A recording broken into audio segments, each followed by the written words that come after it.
Hi friends, welcome back to my channel. ಎಲ್ಲರೂ ಹೇಗಿದ್ದೀರಾ? Fit and fine ಆಗಿದ್ದೀರಾ ಅಂತ ಅಂದ್ಕೊಂಡಿದ್ದೀನಿ. ಕಮೆಂಟ್ ಸೆಕ್ಷನಲ್ಲಿ ಖಂಡಿತವಾಗ್ಲೂ ತಿಳಿಸಿ. ಯಾವ ದಿನ ತುಳಸಿ ಗಿಡ ನೆಡೋದು ತುಂಬಾ ಒಳ್ಳೆಯದು. ಹೀಗೆ ಮಾಡೋದ್ರಿಂದ ನಮ್ಮ ಜೀವನನೇ ಬದಲಾಗುತ್ತೆ. ವಿಡಿಯೋ ಕೊನೆವರೆಗೂ ನೋಡಿ, ಖಂಡಿತವಾಗ್ಲೂ ಯೂಸ್ಫುಲ್ ಆಗಿರುತ್ತೆ.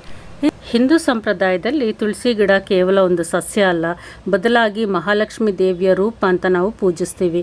ವಾಸ್ತುಶಾಸ್ತ್ರದ ಪ್ರಕಾರ ತುಳಸಿ ಹಸಿರಾಗಿರುವ ಯಾವುದೇ ಮನೆಯಲ್ಲಿ ನಕಾರಾತ್ಮಕ ಶಕ್ತಿ ನಾಶವಾಗುತ್ತೆ ಮತ್ತು ಸಕಾರಾತ್ಮಕತೆ ಹೊಳೆಯುತ್ತೆ.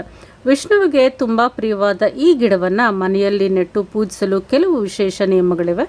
ಅದು ಯಾವುದು ಅಂತ ನಾವು ತಿಳ್ಕೊಳ್ಳೋಣ. ತುಳಸಿಯನ್ನು ಯಾವ ದಿನ ನೆಡಬೇಕು? ಯಾವುದೇ ದಿನದಂದು ತುಳಸಿಯನ್ನು ನೆಡೋದು ತುಂಬ ಶುಭ ಅಲ್ಲ. ವಿಜ್ಞಾನದ ಪ್ರಕಾರ ಗುರುವಾರ ಅಥವಾ ಶುಕ್ರವಾರ ತುಳಸಿಯನ್ನು ನೆಡಲು ಉತ್ತಮ ದಿನಗಳು.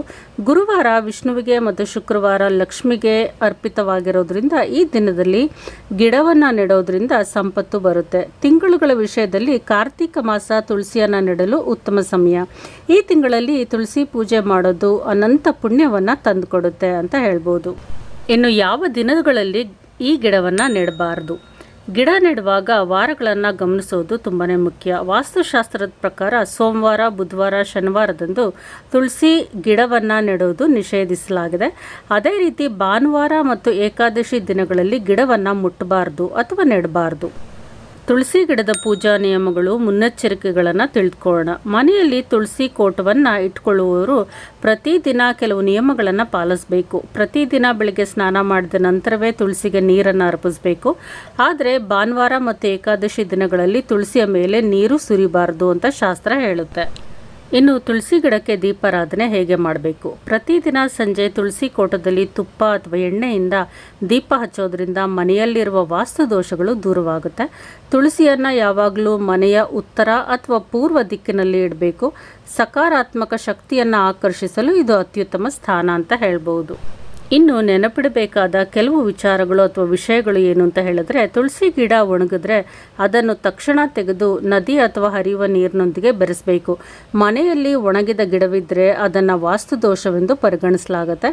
ತುಳಸಿ ಕೋಟೆಯ ಸುತ್ತಲಿನ ಪ್ರದೇಶವು ಯಾವಾಗಲೂ ಸ್ವಚ್ಛವಾಗಿರಬೇಕು. ತುಳಸಿ ಗಿಡದ ಅಕ್ಕಪಕ್ಕ ಪಾದರಕ್ಷೆಗಳನ್ನು ಇರಿಸಬಾರ್ದು ಅಥವಾ ಅಲ್ಲಿ ಕೊಳಕು ವಸ್ತುಗಳನ್ನು ಇಡಬಾರ್ದು. ಈ ನಿಯಮಗಳನ್ನು ಪಾಲಿಸುವ ಮೂಲಕ ತುಳಸಿಯನ್ನು ಪೂಜಿಸುವ ಮನೆಯಲ್ಲಿ ಎಂದಿಗೂ ಹಣದ ಕೊರತೆ ಇರೋದಿಲ್ಲ ಮತ್ತು ಲಕ್ಷ್ಮೀ ನಾರಾಯಣನ ಆಶೀರ್ವಾದ ಯಾವಾಗಲೂ ಇರುತ್ತೆ ಅಂತ ವಿದ್ವಾಂಸರು ತಿಳಿಸ್ತಾರೆ.